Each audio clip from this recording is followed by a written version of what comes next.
NGN's presentation of the USA Ultimate National Championships brought to you by Elemental Technologies, perfecting the media experience with multi-screen delivery solutions for the modern world. And Patagonia, team sales and discounts for athletes seeking exceptional quality and peak performance. Ali, Frazier, Yankees, Red Sox, Coke, Pepsi, Fury, Riot. These are the matchups that everyone always wants to see. And here we are in Frisco, Texas, the semifinals of the 2014 USA Ultimate National Championships. I am Kyle Weisbrod here with Topher Davis. Yeah, you absolutely called it, Kyle. A rivalry that these two teams have had for many years. Now they're in two different Northwest-Southwest divisions, but before it was always the Northwest Regionals Finals, the Nationals Finals in Sarasota, and here we're seeing these two teams battle in the semifinals. Only one of them is going to make it on tomorrow to play the winner of the Brute Squad and Scandal game going on right now. A fantastic entry here into this incredible rivalry. Most recently, they met in the finals of the World Championships in Lecco, Italy, with Riot coming out as World Championships on the back of a 2-point victory. These two teams have been cruising through the tournament here in Frisco, Texas. Riot virtually unchallenged, using their depth all the way through. And Fury, a couple little challenges here and there, but showing their championship poise. The third seed overall coming in here undefeated on the weekend. And we see the poll come out for the start of this point. Riot starting on offense. Horizontal stack. Great movement going on already. And a turn early in the point. No call. Duffy has it.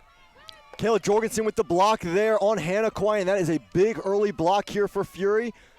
Fury just past midfield, looking for a break right away. We see Jorgensen now with the disc, 20 yards outside her end zone. After some pressure, has to get it up. That one's floating in the air. Claire Desmond is there, and she's able to bring it down at the back of the end zone. And Kyle, after what we've seen in this past weekend, we're not surprised to see Claire Desmond catching a goal in the end zone. Yeah, Claire Desmond, huge target for this Fury squad. We're going to take another look at the block here. You see Hannah Kwai in the lane. Sarah Surge Griffith puts it up, and Jorgensen with the pressure. Both of them hit the ground, and Fury off to the races. And then on the other side, high stall count. Jorgensen lets one loose for Desmond, and Desmond just reels it in for the 1-0 break. Yeah, great play from Fury to start this game. Intense on the defensive side, earning the block, and then patient when they're on the offensive side. Only one possession for Fury to knock that one in, and this game starts with a break. Talking to Riot before this game, they have had a really smooth weekend. They've been blowing teams out, not very challenged, and it's allowed some of their top players on the top end to not play as much. Surge Griffith only playing 24 points, and that's big for her. She went down with an ankle injury at ECC, and the highly rated defender, an explosive cutter for this Riot line, getting to only play a few points means that she gets to rest. She's coming in at near 100% here. Hannah Kwai, also another big part of this Riot offense, having the opportunity to not play as many points as well. So Riot offense now moving back with the ball.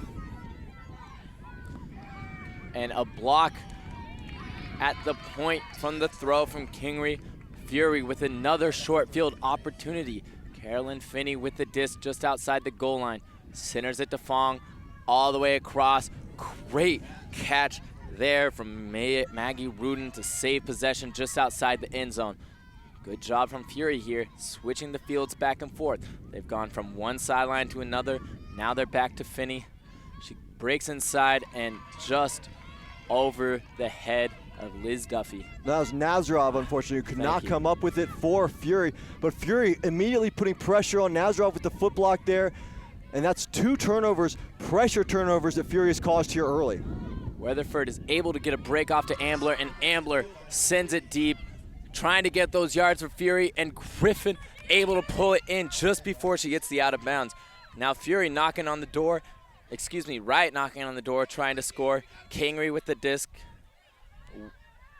Now moving across. Great job switching the field that we saw Fury doing, unable to hit the continuation on that backside.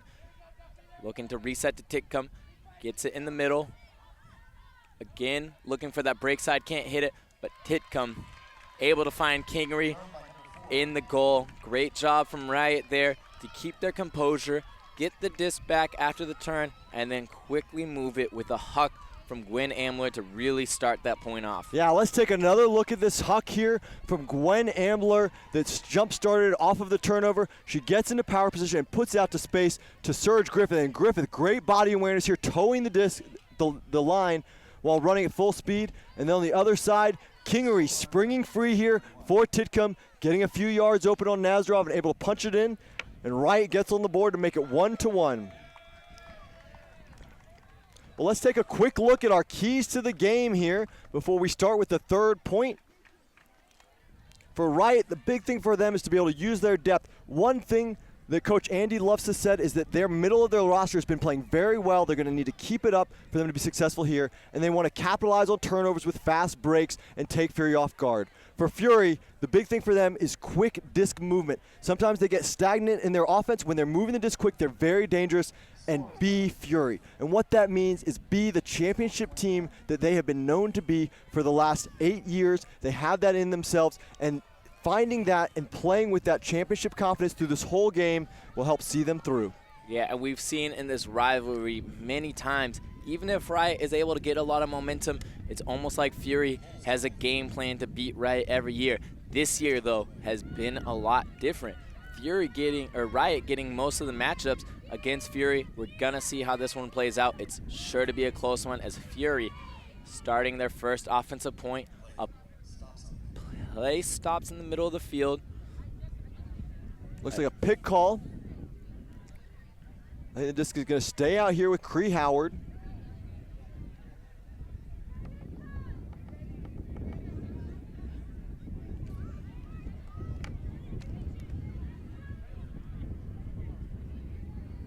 Still some discussion about where the disc is going to be, and it will stay with Howard.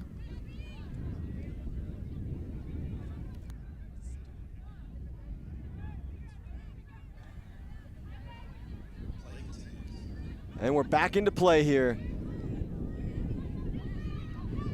Ariane with the disc on the sideline. This is a crosswind game. Snyder here on this downwind sideline trying to go to Dariani, and that disc stays up, but it's being called down. Observers have their hand up to stop the play. We're going to see what they call. Yeah, Kanemaru, who are trying to save possession here on this Alex Snyder break mark throw. Maybe we can get another look at it to see if it was up or down. Definitely very close. Looked to me down from the naked eye, and that was a little bit blocked by Nora Carr, but I think it may have been down. Let's take a look. Definitely down from that perspective. Looks like the observers are stepping in to make a ruling. Up-down call should be an immediate up-down call. Looks like that's been decided. I think now what the discussion is whether Kelly Johnson starts with the disc. She's putting it on the ground. So the disc will start on the ground in Riot's possession. Riot's defense, first time on the field and has an opportunity to get a break back, get this turn, get this game back even on breaks, and it put them up one. And Angelica Boyden going to pick up the disc. Angelica Boyden having a fantastic season so far for Riot. Boyden takes a swing over to McDowell.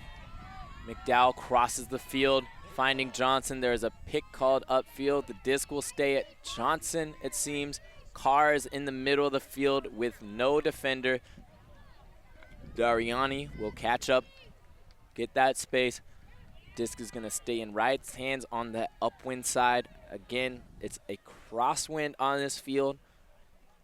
Not as much up and down as we've seen earlier in this weekend, but today it's been a strong crosswind blowing into our cameras with Riot on this upwind side. So lots of conversation here early in this game, slowing this game down. You know, one of the features of these semifinals is we have 4 observers, which might just mean more voices on the field at times. So Kelly Johnson with Kanemaru on the mark. Yeah, they're trying to figure out when the pick was called, if the continuation throw was to Johnson or if it was before that. It stays at Johnson. Disc gets tapped back in. There's McDowell in the middle, just behind her brick mark. 60 yards to go downfield. Zonheiser hits the ground to keep the disc in possession, trying to find a play upfield, and misses the intended receiver, going to Carr. And Fury's offense, their second possession of this point, trying to punch it in. So Alex Snyder pick it up. Snyder has a knee injury. She is not at 100%. She dislocated her knee. And here's a turnover, another turnover from Kanemaru. Yeah, right, picking it up and moving quickly here. A pick is called as Boyden kind of comes behind for the reset. Her defender has to go through the two players at the disc.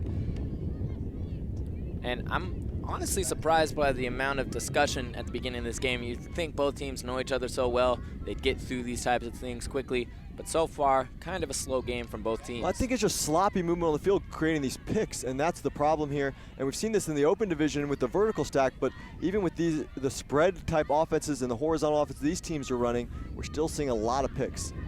Yeah, they're putting all their energy on the field as Boyden has the disc now. 20 yards outside their goal. A foul is called. This one should not take a long time to reset. Romano on the mark, being called for the foul. Tap back in now. There's McDowell, 10 yards. Outside goes for the break and caught by number 9, Rachel Bradshaw. Gets a break for the Fury squad in their first defensive point. Excuse me, the Riot squad. I can't keep these two teams separated. I think actually the receiver on that catch was Charlie Mercer, number 81. Here's another look at it. McDowell gets it, fakes that forehand, and steps really wide around for that around backhand to Mercer. And Mercer, one of the big pickups of the last couple of years for this fantastic Riot team. This Riot team has really been building and adding strength and depth and athleticism over the last couple of years to put themselves in contention for the championship, and I would almost consider them the favorites. Early season, they had a fantastic early season, winning the U.S. Open and winning the World Championships. They fell a little short at ECC, losing in the finals to Boston's Brute Squad, but a lot of people chalk that up to that Worlds hangover, the lack of focus coming after a month of being off, and all that focus that's geared up for that tournament in Lecco, Italy. And you had mentioned, Kyle, that with the addition of Charlie Mercer and some of these other Riot players bolstering the offense, both of these teams have recruited a lot of top players. And even though they've both been in the finals and in this top bracket for a long time, the players themselves, there's been a lot of turnover, and it's almost a new team facing off, continuing the rivalry. Yeah, I mean, there's been so much turnover. There's only 2 remaining Fury players from Fury's first championship 8 years ago. As Fury takes off down, here's Jorgensen with a backhand shot to Desmond. Bradshaw on defense, and Desmond pulls it down over Bradshaw. Desmond not in, just on the goal line. Pick is called, play stops. A great grab from Claire Desmond, past the bidding defender. She's strong in the air. Jorgensen and Desmond match up and connect a lot for this Fury squad. Now, trying to get the reset. A call on the field. Looks like a stall call here. Shearstar marking Nazarov. Really forced her all the way around there on defense, but that would have been a very fast stall count from what I can tell. Well, the stall, she had got a few counts in before the pick was called. And then I think one is added, and observers award the stall. So great lockdown defense. That's really a team defense type of turn to shut someone down. And there's a matchup lost, but the throw goes up to McKibben. She's can't quite win the air battle. Fury moving the other way. They go quickly, but too quickly as Sun trying to hit Nazarov. The disc is dropped, and Riot's defense 20 yards outside the goal line for their second break and as many defensive points. High stall count here for Titcomb, and a great poached by Nazarov, going off of the reset Shira Stern and getting in the lane and getting the foot on the disc. So Fury with another opportunity here on their O point. And Nazarov this time dropping it. Shira with some pressure. Stern looks like she is not going to contest the foul call.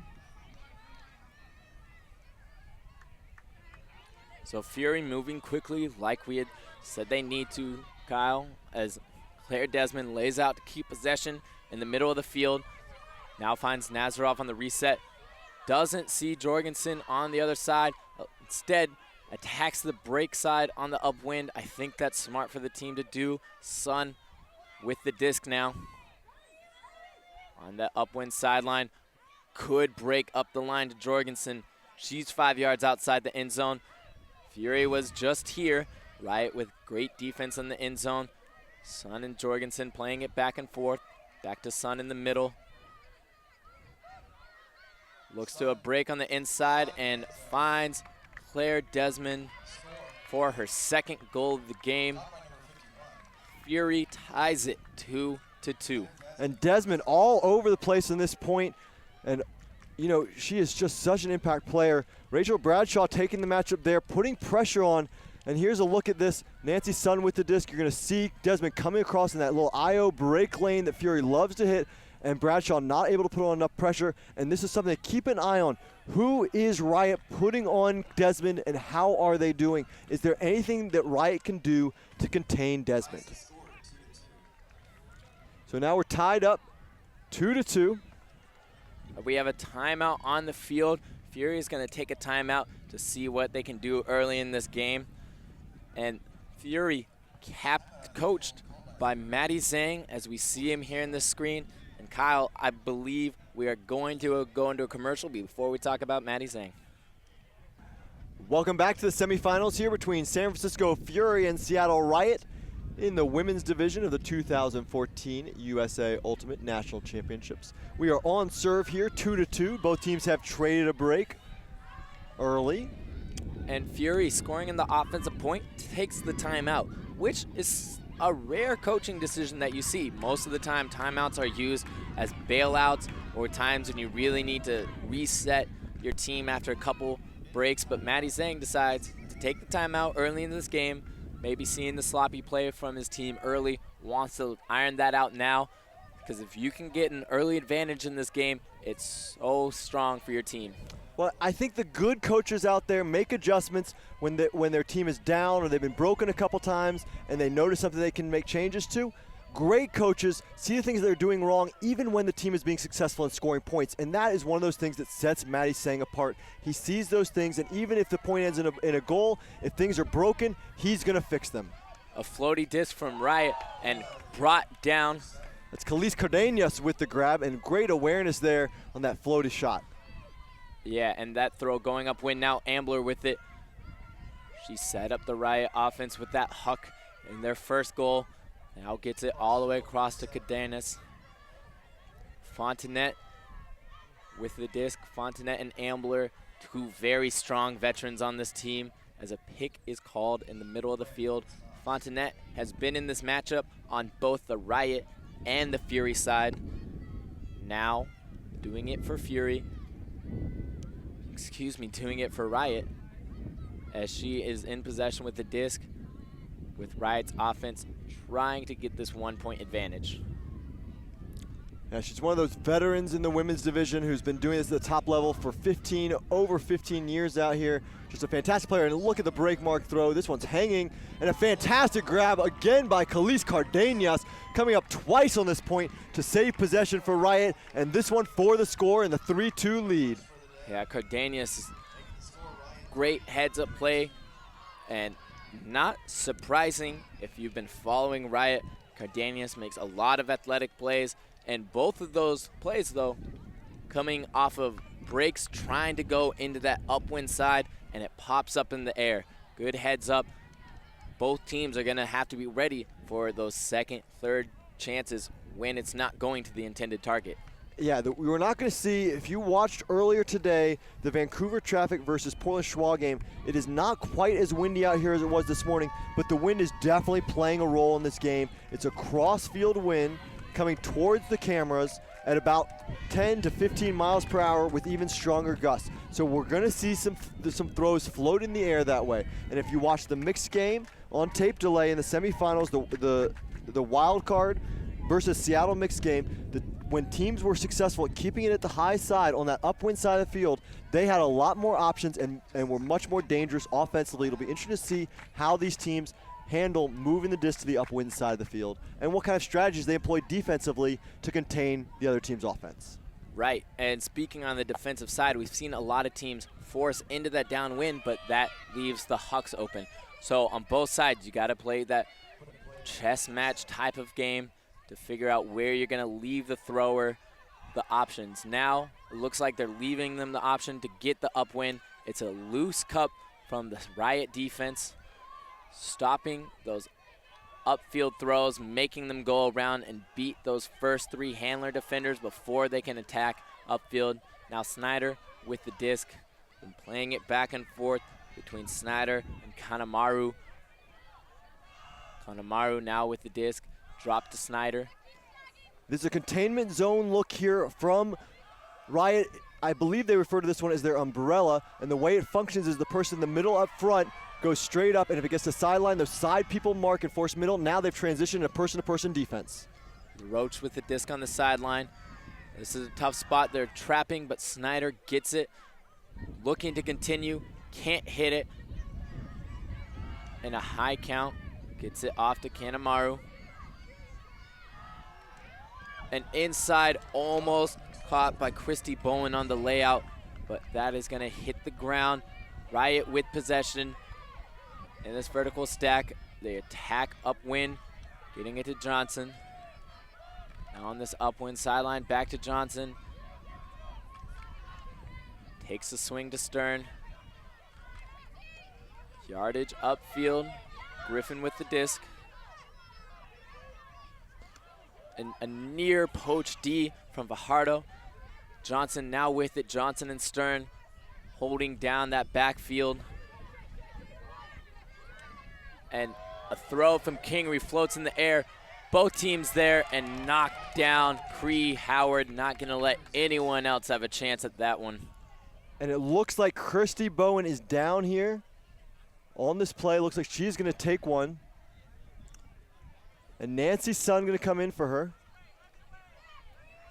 Oh no, Nancy Sun stepping on. She's going back. Daryani stepping on the field. And so Fury's going to get this back. This started as an offensive point for Fury, looking to tie this game at threes. One thing to keep an eye on here, we mentioned this, Alex Snyder not at 100%. It'll be interesting to see how she plays on turnover. She was having a difficult time keeping up with Shira Stern at the reset position. Ooh, and Sarah Griffith going down in what looks like a very painful injury. She's holding her knee. This is not what you want to see, Kyle. Sarah Griffin is a big emotional leader for this team. She has intense defense, and I'm not sure what happens in there. It looks like her cleat might be caught in the grass, but she is down with a crowd around her. The medical staff is coming on, and this is not looking good for Riot. And you can see both teams have gone around Serge Griffith here. Everyone's a fan of Griffith. She's a big player. She's played with a bunch of players on Fury from the U.S. World Games, and so everybody is feeling this right now. Yeah, while they sort it out on the field, we're going to take a quick break to hear this word from our sponsor, and we'll be back hopefully when the action has continued. Welcome back here early in the first half of the semifinals between Seattle and San Francisco. Have an injury here to Sarah Serge Griffith. She's still down on the field. You know, at some level, this is a bit reminiscent, Topher, of the finals of the World Championships. Early in that game, Alex Snyder went down with her knee injury and affected the tone of the game. I still expect both these teams, once this injury is over, to come out fired up. These are teams that are ready for championship level play, and they know how to handle and react to even their best players experience injuries on the field, and they're deep teams. Looks like Griffith is being helped off the field here. Yeah, she is keeping weight off that knee. And you said, Kyle, both teams are going to be able to adjust, but this is also something where both teams are so familiar with each other. Even for Fury, seeing a player on Riot go down kind of affects their momentum. They're big rivals, but they're also so familiar with each other, it's almost like a friendly, competitive type of game. So now, off the field, Riot's Katie Crayley will be taking the position to replace Griffin. Kate Crayley, a very tall, fast receiver here and a great defender for Riot. Pickup from Oregon Fugue. She's been having a great tournament. Andy Lovesith, coach of Riot, said that she's been catching everything thrown her way, and she's marked up here on Cree Howard. Howard attacking the break side to pick Kathley. Kathley, big swing to the middle, and Kelly Johnson lays out big to get Riot the possession back and a lot of energy. Now let's see if Riot can strike quickly and get a break early in this game. Inside out backhand. Riot is moving good on that upwind side. Going to Johnson. She keeps possession. Johnson doing a lot for Riot on this point. Stern now in the middle of the field at the brick mark. Back to Johnson. Slowing down, there's a pick on the field, and we have a small break in the action. And neither team missing a beat here. Riot coming straight out of that Kelly Johnson block and then moving to this very quickly on the turnover and putting themselves in position for a break. Crayley on the outside, upwind sideline. Crayley looking for the reset. Stern going up line, goes for the clap catch and just drops it. Unfortunate, but Fury has a long way to go. Riot's defense has been intense. Dariani now looks off the deep throw. Finds an open receiver now in Howard. And looks like we have a player down, Kate Kingery down. Looks like foul call back here. Yeah, Kingery on pick Kathley goes down as the foul is called. It was good that Kingery went down on the foul because Pick Kathley is so dangerous as a receiver, and with Snyder with the disc, that would have been a goal almost assuredly. And Snyder takes a deep shot from the flick and able to find LaRoche in the end zone. So after a couple turns, Fury is able to punch in this offensive point. And we mentioned that there's only 2 veterans left on this Fury squad from their first title 9 years ago, and that's the 2 of them, Alex Snyder and Genevieve LaRoche. Along with Maddie Sang, they've been there for all 7 Fury titles. And Fury ties it up 3-3 on that Snyder to LaRoche connection. Yep. So Riot having an opportunity there for a break. Sheer Stern drop leads to a Fury goal. Certainly not what Riot wanted, but their defensive pressure has been strong. And like you said, Kyle, with Snyder injured and with some of these Fury offensive players having a tough time with their bodies, those long points are going to wear at them. Riot has a lot of depth, especially on the defensive side. They can keep bringing that pressure on defense, bringing that pressure on defense, and Fury's offense, they're going to get worn down. In a long game, we're still very early, only 5 points in out of potentially 30. This could really wear on the Fury offense. Yeah, it's a hot day out here too. Temperatures pushing closer to 80 degrees today than we expected. It's definitely warmer, and the wind too definitely is hard to deal with over the course of a long game. So out the back we see a strong cut from Riot over the head. Can't get, as Cardenas trying to get another bailout catch, and a straight shot. Desmond's in the end zone and almost able to grab it on the second attempt. 3 Riot players there, but Desmond climbs over the pack, unable to bring it down. Now Ambler picking up the disc in the middle of the field. 7 yards to go.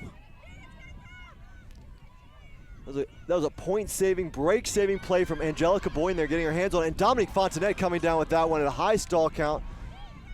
Yeah. Up to Boyden again. Riot back on the move. Fortunate heads-up play from Fontanet. Now great leading pass. Weatherford is just outside their goal line. Looks off the up line. Sends that one into the middle. Fontanet is there. And what a grab. Can't see the number on that one. Rachel Bradshaw coming up with that one. And it looks like this one might be coming back. This A one call is coming back on back a at the throw. stall is going to be my guess. Weatherford had the disc for a long time. That is a fast 10 seconds. That's a second stall we've seen that just seems like they're going by very quick. Yeah, and this would be 2 high count bailout throws that come down in Riot's favor. Those are so important in these type of games. And that first one, when Gwen Ambler just had to get it up, she didn't look pleased with the way she had released it, but Fontenette able to make the play. So they're going to play this one as a contested stall. It's going to come back to Alyssa Weatherford with a stall count of 8. Sabrina Kodiak Fong, Mark. Yeah, as an observer, it's hard to make a definite ruling on a stall call. They're usually standing so far that you can't actually hear the players. So in the 8-9, able to get it up, and in that second attempt, pulled down by Kawhi. Much easier goal for Riot at that one, and they're able to score, keep their advantage at 4-3. So we continue to be on serve here. Hannah Kawhi pulling down this high stall throw, coming in off of the contested stall. Hannah Kawhi, an alumnus of my university, Brown University, coming down with this goal for Seattle Riot. 4-3. So we talked about Riot's D-line depth. They have a lot of players they can continue to throw out at Fury. You know, one thing that Fury's been doing differently here than they've done the rest of the season and for the last several years is they're running side stacks off of pull plays sometimes. They're a team that's known to come out of a horizontal offense. And so one thing Andy Lefset talked about is throwing different kinds of transitional defensive looks in the early passes of defensive points to throw Fury a little bit off of their offensive flow. It'll be interesting to see if they come down with something here. Yeah, especially with a team that relies on those opening plays to get their momentum going. If you can get a big yardage gaining throw off your first one, then most of the defense is behind the disc, and there's a lot of space up for your next big, fast receivers to get in position and keep gaining yards. Taking away that, you have to go back and forth with the handlers until something sets up. Much easier for a defense to see where the disc is and to see where the players are. This pole, high and floaty, looks like it's going to float out of bounds. So Fury will be able to start in the middle of the field, just about half field. In the other women's semifinal action, Scandal from DC, the number 4 seed, upsets the number 1 seed Boston's Brute Squad 15-7 in a dominant victory. So defending champions Scandal going to get an opportunity to defend their title in the finals tomorrow. So here we see Fury working it up that high wind side. The forces into that sideline, and Zonizer, great poach, gets the D, and Riot moving quickly. Now down on the sideline with Edie. Back to Zonizer. Zonizer to Carr. Carr on the downwind side, trying to get it out. There's McDowell. She's able to toe the line, keep possession. Riot moving quickly on this live side, bursting with the disc. Back to Johnson at the brick mark. Zonizer in the middle of the field, trying to continue to that dead side. Carr with it. Can't hit Edie, who is open on the dead side. Reset to Johnson. Johnson wants to continue, gets it off. Titcomb is there. Titcomb able to reel it in, and a break for Riot. They take a 2-point lead, a 1-break lead in this game. This is beautiful Riot offense. After the defensive get, they work it all the way down the downwind side, and then they break it back towards the upwind side. And I love this look from Kelly Johnson. She steps out and just lays this little forehand out to space for Titcomb. Titcomb gets on her horse and just runs that one down. Yeah, and that's one of the things, one of those throws that was benefited the wind in that situation. Johnson puts it out wide, and it's an upwind throw. And with those upwind throws, you can get the touch so it just sits on the shelf for the defender. All she has to do, there's all that space for her cutter to run onto. If she can put it out there, especially in that wind, it'll just sit there, sit there, sit there. and Titcomb is able to get the goal. Well, the crowd really is filing in here now that the other women's semifinal in the stadium is over, and we've got hundreds of people lining the fields now, and it's definitely amping up the intensity on this pitch. Yeah, I am not surprised, Kyle. As we've said, these two teams are commonly in the finals, and for the teams that are still here, everyone has had games today, so they're still on the field, and this is one of those matchups that if you just love Ultimate, you want to watch this game. You know it's going to be exciting. And that's what we've had so far. 5-3, Riot with a one-break lead here midway through the first half of this epic semifinal game between Riot and Fury. Charlie Mercer with the pull. That pull with a lot of edge. Fury has to let it hit the ground. Now they center to Finney. A wide setup. Looks like a person-to-person defense from Riot. They're not playing that junk. Finney with the disc for a long time. Goes with a reset to Snyder. Back to Finney. Shannon O'Malley trying to get around Daryani there, but Daryani getting on the second effort. Yeah, good awareness from Daryani and concentration. It gets tipped, and she just keeps with it, able to reel it in, and moves on like nothing happened. Cree Howard on the upwind sideline to Keithley in the middle. There's Bowen back on the field with the forehand up to Howard. Fury doing a good job keeping on that upwind sideline. High stall count. And Crayley gets a big piece of that. Looked like we got a foul call. This one's going to come back. Yeah, Crayley gets a big piece of Howard's hand, unfortunately. Uncontested foul. And Crayley, as you had mentioned, a graduate from Oregon Fugue under the tutelage of Lou Burris. Fugue plays a no contest type of defense whenever there's a call, so I wonder if Crayley still retains that as Fury starts off with the disc again. But Keithley on the downwind sideline to Finney. Up to Bowen. Good job switching the field. Howard with it. Trying to find Pitt Keithley, able to pick it up right in front of Kawhi. Pitt Keithley just outside the end zone. Drops to Finney, goes up line, and Pitt Keithley again grabs it in front of a Riot defender. That's Shannon O'Malley poaching off the stack, trying to get a D. And good job from Fury to be able to punch that one in after some great defensive pressure from the Riot squad. Yeah, Shannon O'Malley really stepping up here for Riot, putting some pressure on. But look at Lisa Pitt-Keithley making the play in front of the aggressive Shannon O'Malley.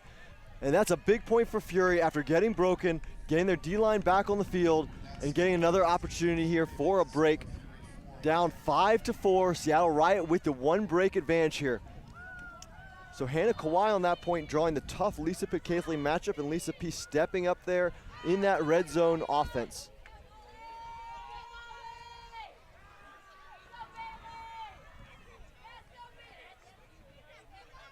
Five-4 advantage for Riot right now. Of course, for a strong team like Fury, that's not much of an advantage. You can't start feeling safe yet. Their offense about to receive the pull. Fury's defense needing to bring the energy themselves to get the pressure on this Riot team. Here's Kayla Jorgensen with the pull. It's a flat pull. Going deep, about 5 yards deep in the Riot end zone. Alyssa Weatherford. And here we see a junk look from Fury as they're trying to slow down big plays from Riot. Yep, classic four-person cup here from Fury. They weren't the first to run it, but they really patented it and ran it for a lot of success and a lot of wins during that 7-year championship run. Ambler in the middle of the field. She's got such a wide release point, being that tall and a strong thrower. Fontenette on the sideline. She sees an open defender, McKibben, with Nazaroff rushing in. McKibben able to pull it in. Cardenas wanting to continue. No mark. She's going to hold the disc, wait for something to open up. Meanwhile, Fury's transition person to person. Ooh. In the traffic, McKibben able to come up with it. Yeah, McKibben has been able to find the holes in this junk defense. Now trying to get it to Ambler, and a great poach D. Nazarov coming off her defender, seeing Ambler going up line, and gets the D for Fury. They are trying to get this break back. Nazarov, UCLA alum, and one of the alternates on the U.S. World Games team in 2013, making a big play there and giving Fury the opportunity for a break, and she's also one of the anchors of this Fury D-line. And Riot was either having a tough time matching up. It looks like they're not. They're just playing a kind of chunky set on the turn. Fury moving quickly now on the upwind side. Disc in the hands of Dansker. Moves all the way across the field to Narayan. Desmond with it. Oh. Kate Kingery with the bid there on Nazarov. Nazarov just only a few yards out of the end zone here. Jorgensen now looking for the break. Lauren Casey. Good downfield defense by Riot here, breaking around to Jorgensen. Good job with that mark to take away that backhand look that would have been in the end zone, and they can't keep it up though, as she's able to find her teammate Liz Duffy. McKibben got pulled a little bit too far to that open side. Here's another look at this Nazarov poach block. Comes off to catch that one that was in front of Gwen Ambler by just a little too far. And here's the break. Watch McKibben bait over to the open side, and Jorgensen just steps out wide and throws that around into Duffy for the break, and we are tied at 5s. So it looks like the observers, it's a timeout. A timeout is given to Riot. I didn't know if the observer is giving a TMF. And we will take a quick break here while the teams take a timeout between points. 5-5. Keep joining us for the rest of this action. Welcome back out of the timeout called by Riot. Just got informed that there have been technical fouls issued for sideline encroachment. There's been a change to the fouling system here at USA Ultimate this year. This year there's a separation between team misconduct fouls, which are for on-play behavior like excessive fouling or cheating, and technical fouls, which are for cursing or sideline encroachment. So there's 2 technical fouls now for Fury and 1 for Riot. The third one does result in a yardage penalty. So here's Angelica Boyden with the disc for Riot. Narayan having a tough time getting up there on the mark after bidding for the disc. The sideline swings up to Weatherford on the upwind sideline. Ambler underneath. Nice dish to Bradshaw. Bradshaw with momentum, pulls it back, hits Weatherford. Weatherford across to Boyden. It's really windy out here. Boyden looking for a downfield cutter. Khalees Cardenas trying to get open, can't, and then over the top to Weatherford, and knocked away by Narayan with the block. It looks like Weatherford's calling a foul. Narayan not happy with this one. Neither is the sideline. Yeah, you can hear the sideline. Of course, we have the San Francisco fans right next to us. So if you hear calls from the sideline, it'll probably be in favor of San Francisco. But this one, on the second attempt foul is my guess. But we saw a lot of this yesterday on the second attempt calls, and the observers were able to rule it, but this time they rule no foul. It's a clean play by Narayan.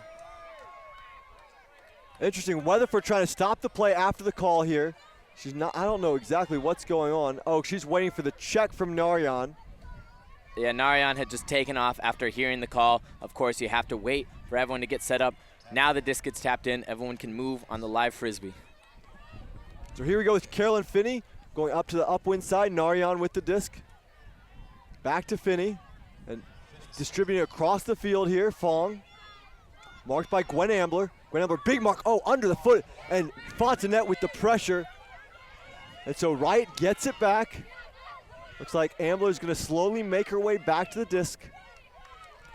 Cardenas isolated in the middle. And she's going to go deep right away. Lots of space underneath. Offside, you could see the Fury defenders poaching, not wanting that deep throw to go up. Trying to get that 2-on-1 matchup in their favor. Now a foul or a pick is called downfield, stopping the play once again. So pick call is going to stay here with Bradshaw. Finney on the mark.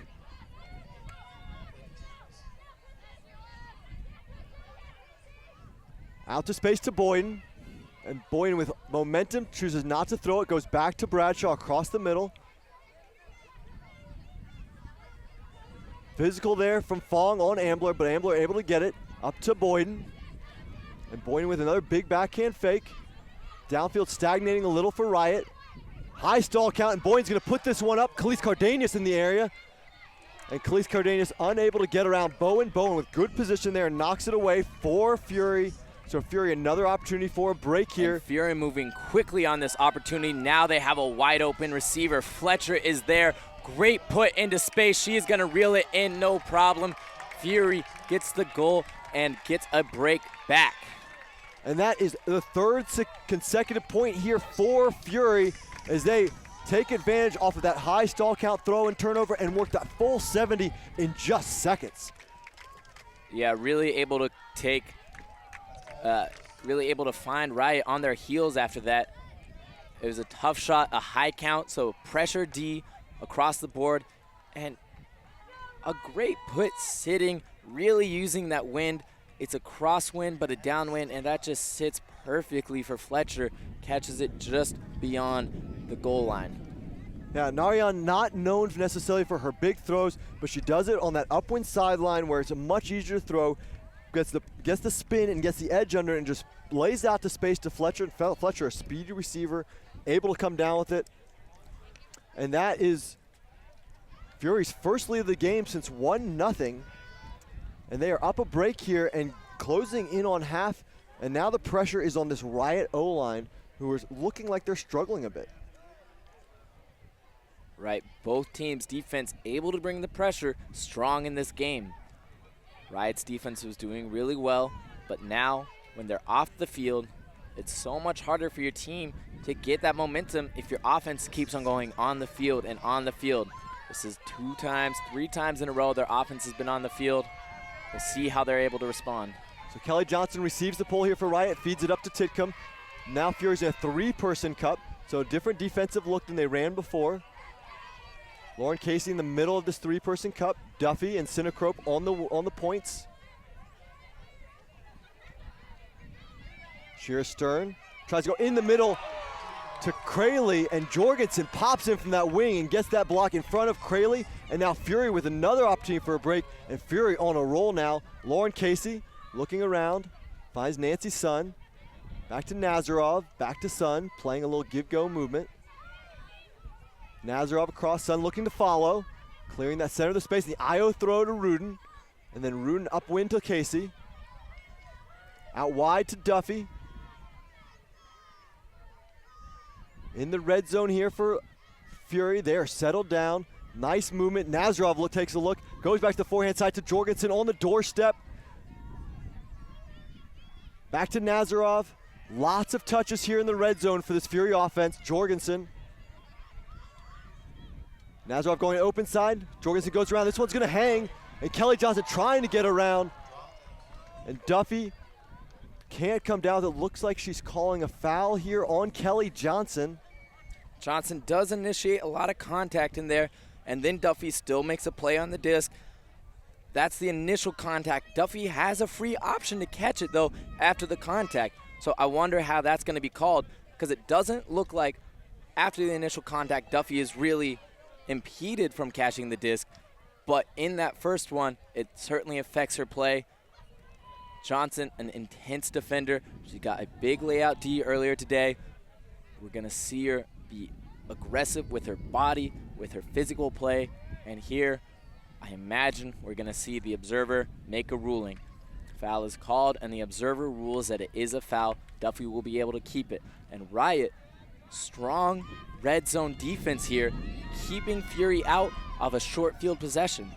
Yeah, and for Fury, they're doing a great job of maintaining possession here through a lot of passes, but Riot, credit to them for forcing so many passes. So Duffy with the disc about 12 yards outside of this end zone with a 6-5 lead, and a second break here to go up 7-5 would be big for them and put Riot in a hole. So here we go. Kelly Johnson tapped the disc in. Duffy with it. Jorgensen going up line. Duffy pivoting back. High stall count, no one around for her. The around doesn't complete to Jorgensen. And so Riot, with that huge goal line stand, able to get the disc back. Norikar taking off deep. Titcomb picking the disc up. Mercer with Rudin bidding past her to Norikar. And Norikar taking a shot deep to Zahnizer. This one's going to sit. And Zahnizer just barely unable to come up with that. And now Fury all the way down, having to work 70 yards. Jorgensen. Well, Riot was able to stop Fury when they just had yards to go for the score and a drop. And Rudin appears to be hurt. That was surprising that she bid for that. You know, it was one of those ones where maybe you want to leave your feet so you're not bouncing and bouncing as you're coming onto it. But it looked like if she just run onto that, she would have been able to catch that one. Well, in a game this intense, she might have felt the defender on her back, and you don't want to be the person who gets laid out through and turn it on a D that short. So taking the risk to catch it laying out, but it looks like her body is paying for it. Yeah, she came down hard, maybe a little bit of whiplash on that one. She's going to have to take a injury substitution here unless Fury wants to take a timeout. And I imagine with her still on the ground here, she will probably want to come out.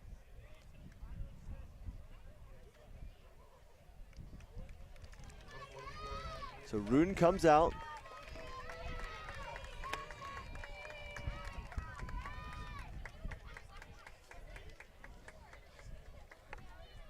Looks like Kanemaru's coming in. Oh, excuse me. That is number 29, VY Chow. Chow checks the disc in.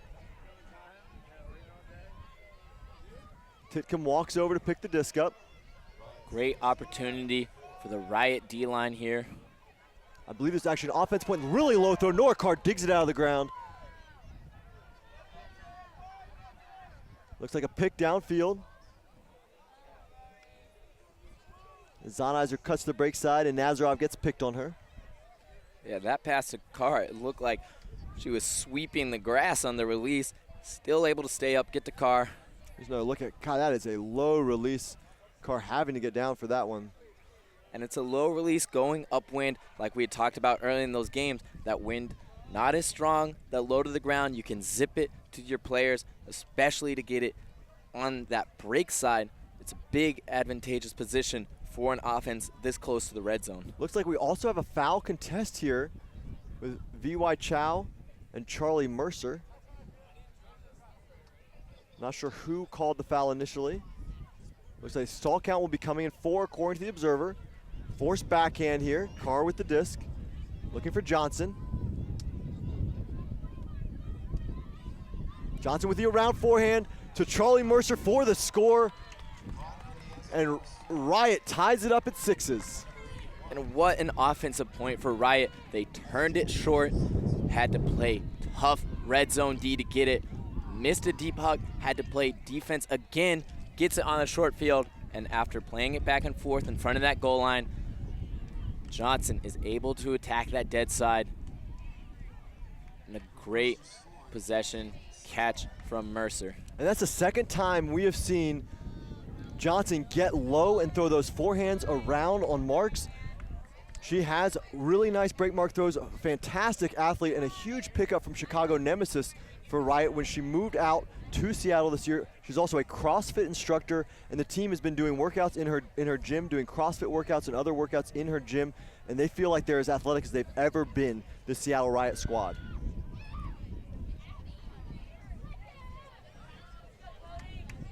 So the intensity mounting here, 6-6. Riot on defense. Fury up a break. They'll be starting on offense in the second half.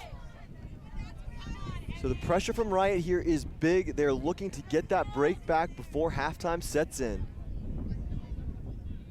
Mercer with the pull. Again, we see that edge down. Hard for Fury to catch, but they're able to pick it up off the first bounce. Snyder centers up to Finney. Looks like Riot in a zone. A 3-person cup. Looks like they're pushing to the downwind sideline, hoping to trap it down here. Yeah, we've seen a lot of throws trying to go across that break side. Snyder having no trouble with it, but sometimes those will pop up. And Fury doing a good job getting it to upwind sideline. There's Keithley hitting Finney. It looks like the cup is switched. They're just trying to trap it to either sideline. What a shot to break that wide open. Dariani again switching fields. And I believe that's Fiona McKibben getting the D for Riot. 70 yards to go for the Riot defensive line now. And definitely an ill-advised look there from Dariani, trying to go all the way back across the field and not seeing McKibben there, who has position, able to easily get that block. And now Riot and Boyden looking to get that break back. Charlie Mercer wide open on the downwind side. Genevieve LaRoche on the mark. Rachel Bradshaw wide open. Bradshaw looking. Kelly Johnson breaks free, going up line. Lots of space, lots of time, but no receiver. Back to Mercer. Mercer looking to break it back to Johnson. Coming all the way across to Bradshaw. Nice movement here from Riot to get to the upwind side of the field. Alex Snyder on the mark. In the middle to Boyden. To McKibben. 3 yards out. Around to Boyden, and Boyden sees Johnson wide, chooses not to take it. Jillian Gaudreau working downfield. McKibben on the reset. Back to Boyden. Boyden wants that break mark cut. Doesn't get it. Kelly Johnson coming back for the easy dish. Yeah, and Riot has been stuck on the sideline since they got into this red zone. They really need to break it all the way across. Use both sides. Still can't continue. They're in the middle of the field, but not quite switching like they need to. Now they're all the way on that upwind side, but not with a lot of movement. Bradshaw in the middle of the field, in traffic. Finney looking to poach that block. Back to McDowell. McDowell looking all the way around, has two receivers there, and the catch by McKibben, towing it in for the goal and the break. And we are back on serve. Riot up 7-6 with a break. Fiona McKibben feels the intensity and decides she's going to be the one to step up. She starts off with the turn for Riot, and they move it up the field. Shannon McDowell, what a throw. She puts it on the around backhand and keeps the edge like we've talked about. That's throwing it into the wind, and with that edge, the wind's pushing the disc back into the field. Good throw from McDowell to set that up, but an even better catch from McKibben. Passed with pressure on her and able to keep it in bounds. Yeah, McKibben being making a lot of highlight plays this weekend. If you follow Fulcrum Media on Twitter, Luke Johnson, Kelly Johnson's husband, has been putting up a lot of great footage and a couple of fantastic plays from McKibben here in Frisco, Texas. So now we've got Riot knocking on the door for halftime, up 7-6. We're after a lot of back and forth action here, both teams with 3 breaks, and we are on serve. 7-6, Riot with the lead. I'll be interested to see if Riot throws a zone in this direction. We've seen a couple zone looks from both teams, but they seem to only be happening when the offense is on the side that Riot is now pulling from. Hasn't been going a lot the other way, and I'm not quite sure why. This isn't an upwind, downwind game. It's a heavy crosswind, so it seems like a zone would be effective in both directions. Well, we have seen Riot throw that kind of junky umbrella type look thing here in this direction. They may come down with that again. And it does look like it's a junk look. Kind of a loose cup here maybe. Certainly not a person-to-person defense. Lots of traffic in the middle here for Riot. Want to force them out wide. Yes. Sheer Stern on the mark. If Riot can get a short field here to break into half, that would be very big for this team trying to knock off San Francisco Fury. Nazarov finds Jorgensen. Jorgensen going out wide to Rudin. Good to see Rudin back on the field after that big hit she took earlier. Now Claire Desmond. Moving quickly, and we hear that transition into the person-to-person. Back to Kanemaru. Down to Romano. Romano with a shot deep. Has Claire Desmond. Is it going to stay in bounds? And easily stays in bounds. It wasn't really even a question. I'm not even sure why I asked that one. And 7-7. Fury gets it, and we are at double half point. And Claire Desmond with yet another goal. Something that we are not surprised to be seeing at this point. Wonderful throw. She's got a lot of yards on her defenders. I don't know what Riot is doing there. Claire Desmond has been a monster deep. You can't let someone have that much space, who's been killing teams this whole weekend in the end zone. It looks like it may have been a mistimed switch there as Kingery was on her and then dropped off, and Desmond wasn't picked up and was wide open deep. So we're going to see how dominant Desmond has been, at least in this game. That's her third goal, and earlier today from Jorgensen, able to catch it in the back of the end zone, and then again from Jorgensen. Those two connect a lot right outside the line. She doesn't score, but they end up knocking that one in. And in this most recent point, oh, excuse me, not the most recent point. This is the most recent point where Desmond is well behind her defender. No problem. That throw is put beautifully into space. Desmond, just a dominant force and a young player on this Fury squad that is so known for a historically strong team. So Fury takes a timeout after their goal here, tied up at 7-7, and this is the most important point of this first half here. If Fury can get this break upwind, they will start up 8-7 and receiving in the second half with an opportunity to take a 2-goal lead. Fury has not had a 2-goal lead in this game, but they've had a couple of 1-goal leads, and this is a big opportunity for them. Kayla Jorgensen has a disc. Nominally, this is a sort of upwind point for Fury, but like we've been saying, this is primarily a crosswind with the wind blowing across the field towards where the cameras are coming from.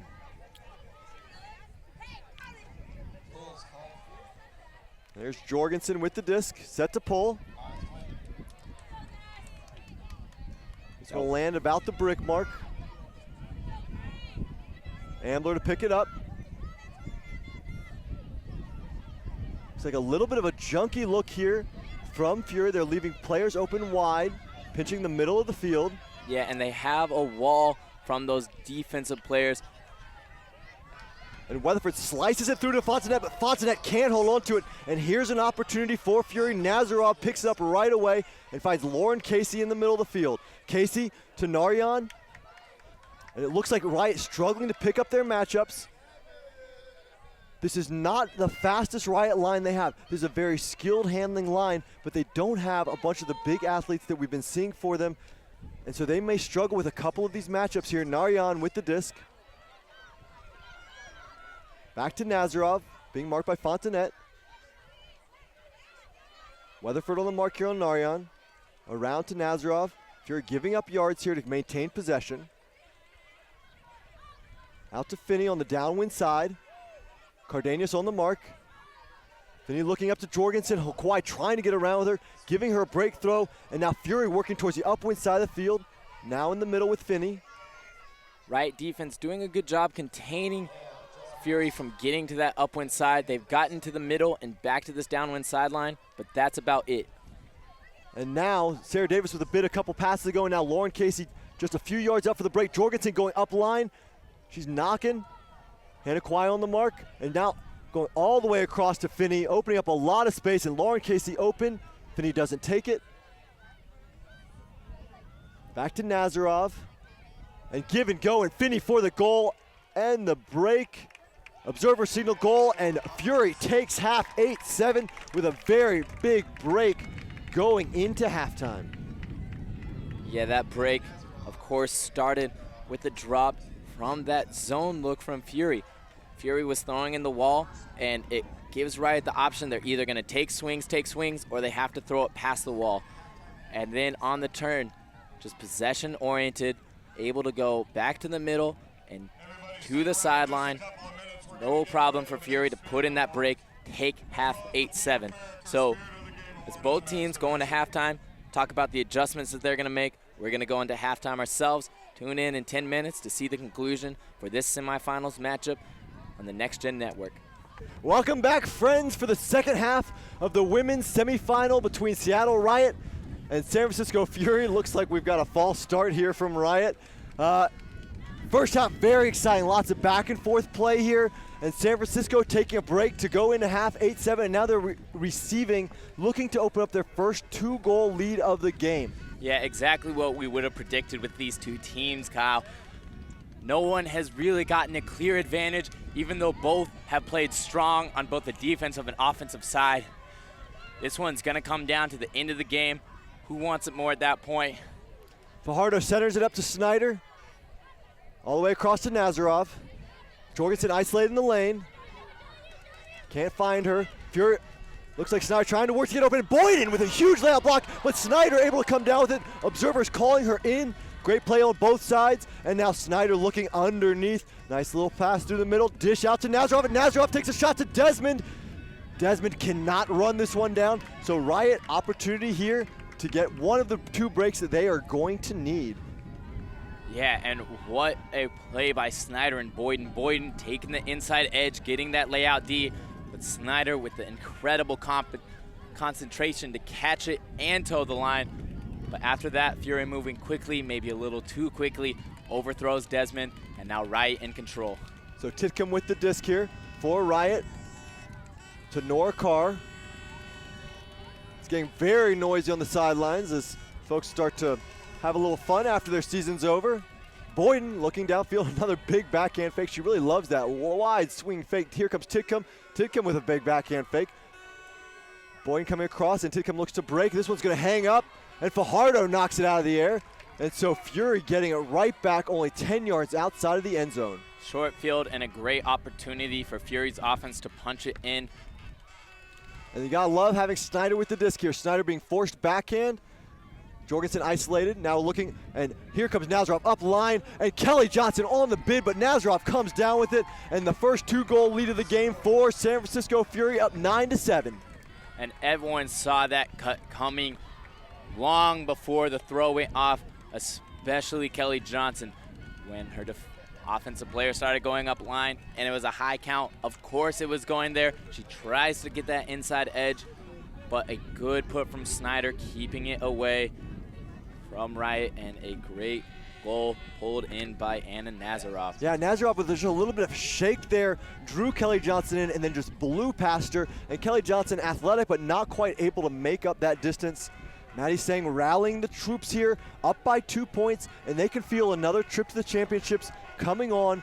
They've got to be feeling good and confident about where they are in this game now.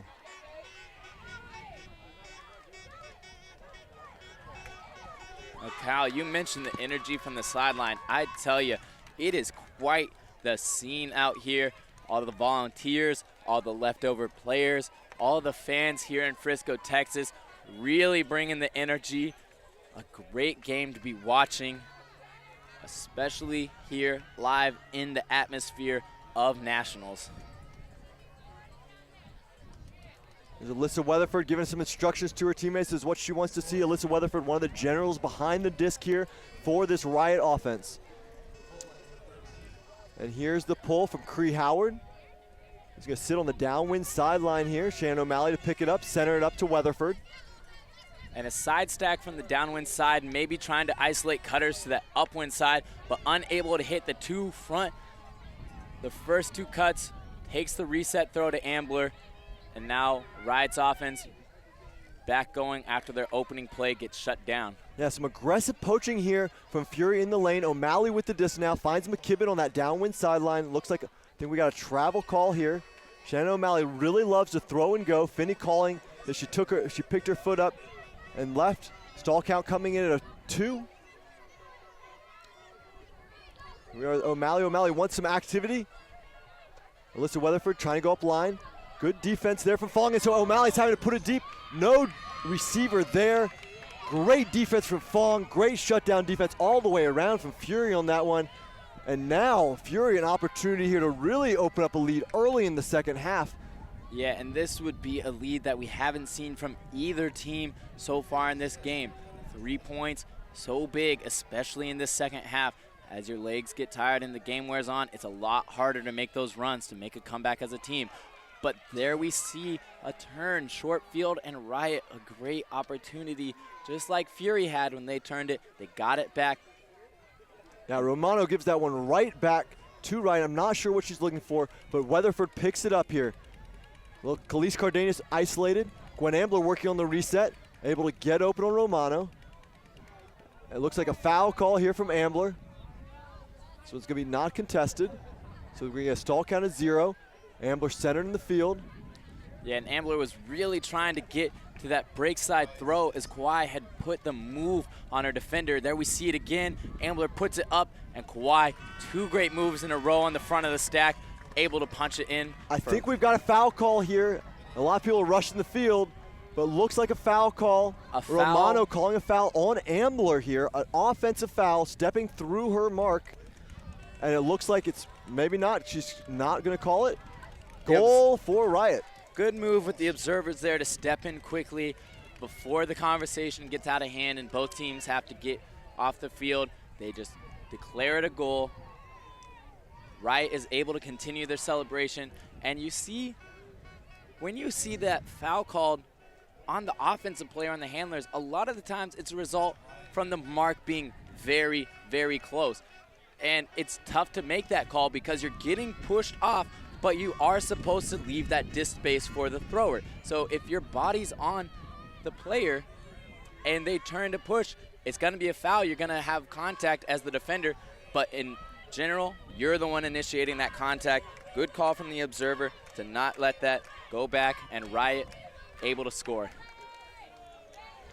So Riot now down 8-9. And looking to get one of those breaks back. Charlie Mercer with the disc for Riot. O-line out there for Fury. Here comes Mercer. Nice long pull from Mercer. He's going to set just shy of the goal line. Nazarov reels it in, sets it out to Finney. Fury working out of a side stack. Riot coming down in a junk look. And Fury taking the easy yards, spreading out to space to Finney. Out to Snyder. And now Riot goes into their person-to-person defense. Yeah, Fury ate up a lot of yards from that junk look, not having any problems finding the holes in the seams. Now just 10 yards outside the end zone with the hands and Lisa Pitcaithley. Back to Nazarov and Pitcaithley in the middle. Marked by Crayley. Out to Snyder, now dish out to Nazarov and Snyder. Fury very comfortable distributing disc, lots of throwers on this line. Howard over the top to LaRoche. Back to Cree Howard. All the way around to Nazarov. Nazarov digs it out. Snyder, Nazarov goes to the end zone, can't find her. Nazarov coming back underneath. Lots of quick movement here from Nazarov. She really is great about getting that disc right out of her hands and then running, taking Shearer on a full tour of the field. And all the way around to Lisa Pitcaithley, scoring in the downwind side of the end zone, and Fury working that one in and regaining that 2-point lead, 10-8. And again, Fury moved through that zone quickly at the beginning, but once they get to the red zone, Riot's offense is really clamping down. In general, defenses can do that because there's less downfield space they have to guard. They just have to stop a pass to that front of the end zone. It takes a lot more time for Fury's offense, but you got to give some credit for Riot defense to make that difficult. Once Fury is able to move it across the field to the break side, though, it's a much easier throw. No problem for Lisa Pitcaithley, and Riot keeps their 2-point possession. And there's a look at some of the fans out here. Got a lot of folks in front of the NGN sign. Of course, this is Next Gen's very last broadcast. You know, emotional moment for a lot of folks. You know, over the last 4 years, Next Gen has really brought a revolution in terms of game film, just providing folks a lot of different great looks at the field. The video work has been better than anything people have seen before, the replays, and it's really, you know, Kevin Minderhout really deserves a lot of credit for the work that he's put together here. Yeah, and Kyle, you and I were here for that first live stream broadcast back in 2011 at the Nationals, and boy, I gotta say, looking back at it, it was very rough, but in that short time, the changes that have happened, it's really jump-started a movement here for the Ultimate program. Yeah, it's going to be interesting to see who picks up the banner of live feed video in the future and provides high-quality stuff for the Ultimate community. And look at Riot just running through Alyssa Weatherford. Nice movement up to Hannah Kawhi and now out to Shannon O'Malley. Looks like a little junk look here from Fury. Lots of give and go movement from this Riot offense. Shannon O'Malley with the high release flick to McKibben. McKibben out wide to Fontanet. Nice look out to Weatherford again. And again, now Riot's eating up a lot of yards. Looks like we have a foul call, gonna stop play. Probably a pick in the middle of the stack. Can't see what the observers are ruling, but it's set up quickly, and Riot continues with the disc. Looks like we have another call.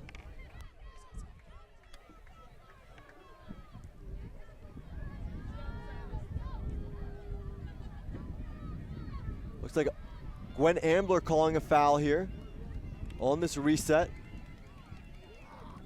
Observer is signaling a pick call and saying that the count is going to come in at 6. Even if it was above 6 in a violation like that, the count will come back. Excuse me, now 4. So 6 seconds with the disc for Weatherford. Centering up to Ambler. Ambler out wide to O'Malley. O'Malley able to reach and grab that one. That was a tough catch. Alyssa Weatherford shakes and bakes, and Alyssa Weatherford for the goal. O'Malley dishing that one up. 8-9. Yeah, what a move from Weatherford. We're just going to see Weatherford do a whole lot for Riot in this point from the get-go. And then when they get in the red zone, throw, go, sets up their defender, looks like she's going to come backfield, and that's just enough space for Shannon O'Malley to get it in front of her. A great cut and a great move to set up your defender, thinking you're going backfield on that reset, back on the break side, and just an open upline cut to really turn the hips of her defender there. Yeah, Kanemaru on the D there, and anytime you can get your defender's hips turned the wrong way, it means that you've done a great job cutting, because you can go in either direction. They have no idea, and Weatherford receives that one from Shannon O'Malley. So Riot remains within striking distance, only 1 point back here. Settling down their O-line, the teams have traded points for the last 4 consecutive.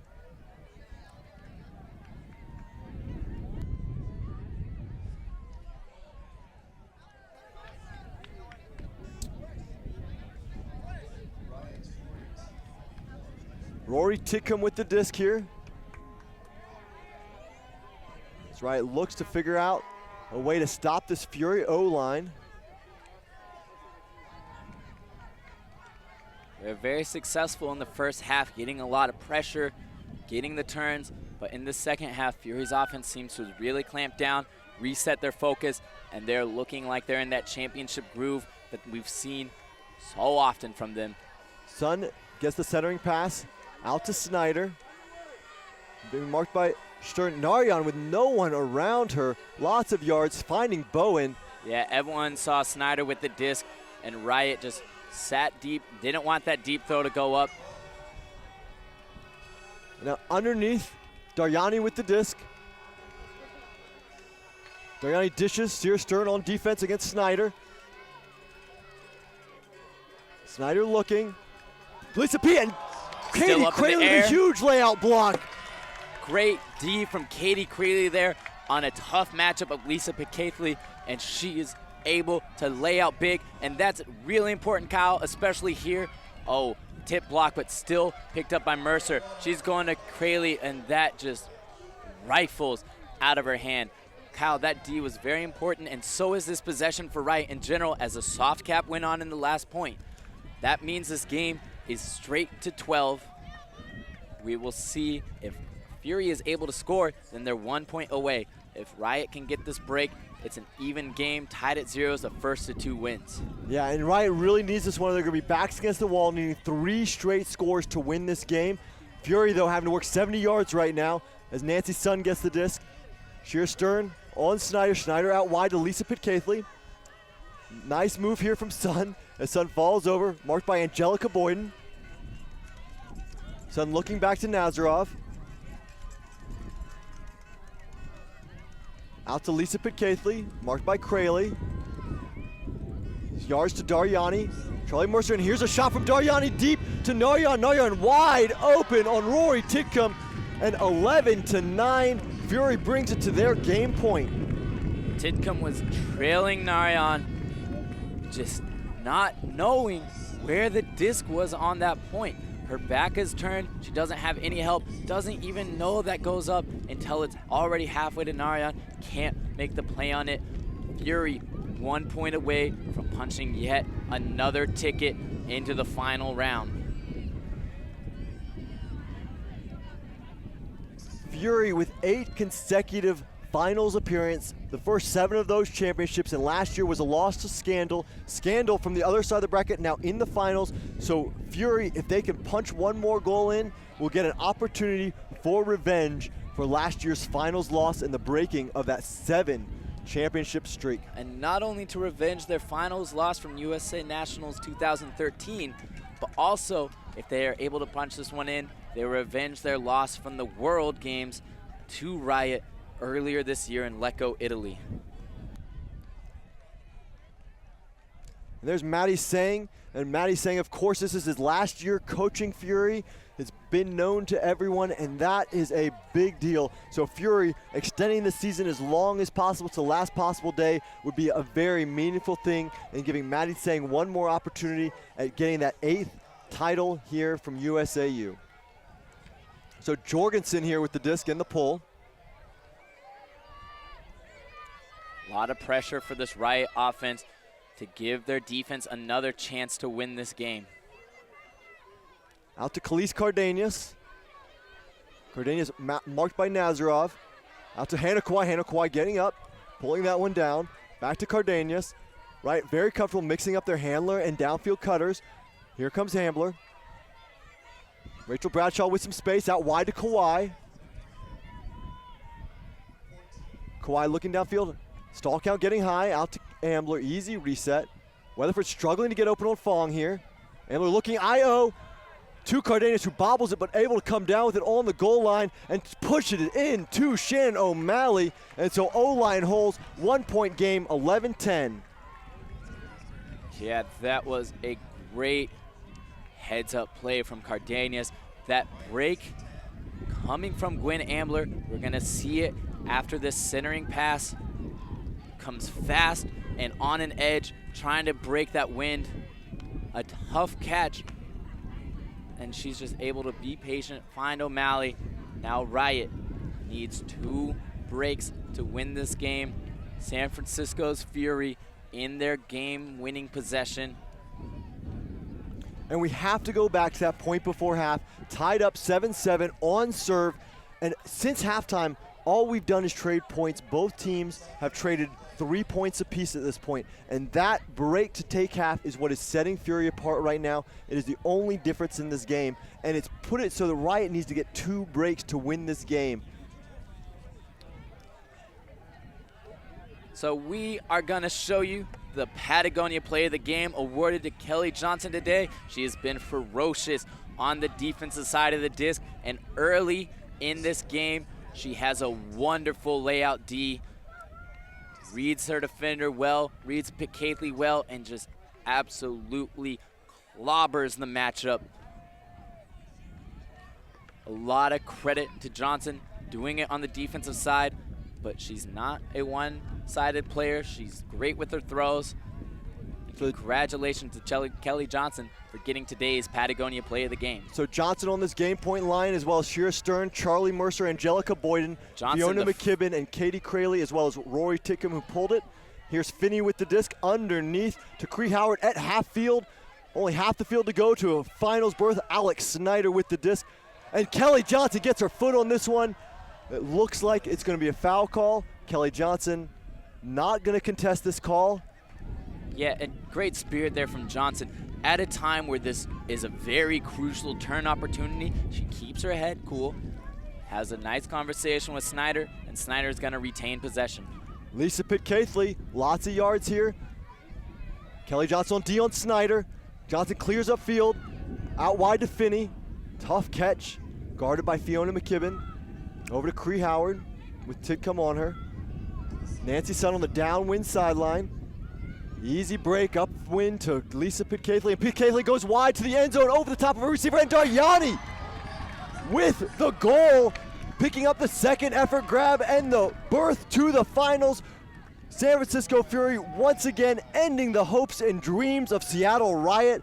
So much promise of the season, and Fury with their 9th consecutive trip to the U.S. National Finals here in Frisco, Texas. Riot has seen this happen to them so many times, but wonderful play from Fury, switching the fields. Lisa Picaithley strikes the end zone, and even though it misses the intended target, Fury is a team that works on fundamentals. That means everyone goes to the disc when they see it on the air. Dariani pulls that one in the goal, and congratulations to San Francisco Fury, wrapping up a wonderful weekend of Ultimate here in Frisco, Texas.